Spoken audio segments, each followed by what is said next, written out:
Hello, this is Brian Resney, President of Resney Wealth Management. I'm bringing an important update about the economy and the investment market so you can understand what we see in the global landscape.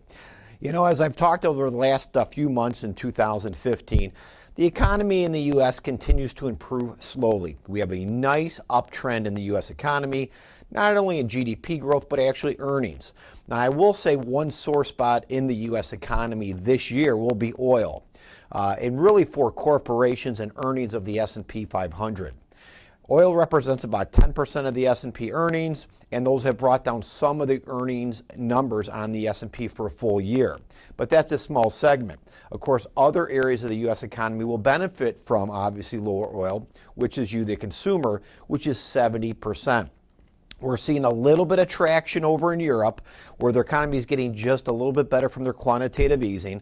Emerging markets are doing well, a little slower than normal, but they're still growing GDP on average between 5 and 6%. Again, global growth looks good for 2015. We firmly believe we're going to continue to see some volatility, of course, in all the investment markets, not only the stock market, but the bond market.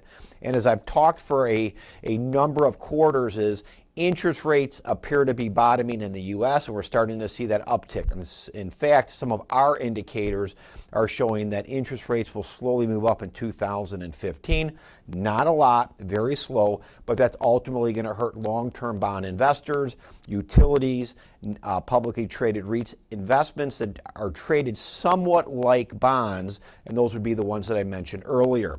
We continue to avoid high-yield bonds because we feel they're grossly overvalued, but generally speaking, if I look at the U.S. landscape, the majority of sectors in the U.S. and investments are either fairly valued, maybe slightly overvalued, or slightly undervalued, but we have no gross distortion of valuations in the U.S. like we saw back in 2000 in the tech boom and bust time.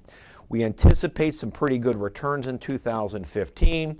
We continue to be well diversified and in relatively stronger sectors, primarily in small, mid-cap, and mostly in the U.S., simply because on a relative strength basis, not only fundamentally, but also performance, we're seeing a better performance and less risk in the U.S. currently. If you're a client of our firm, please give us a call with any of your questions. If you're not a client, call us for a consultation. We'd love to help you build your retirement so you can have a safe and secure one. Have a safe and profitable day.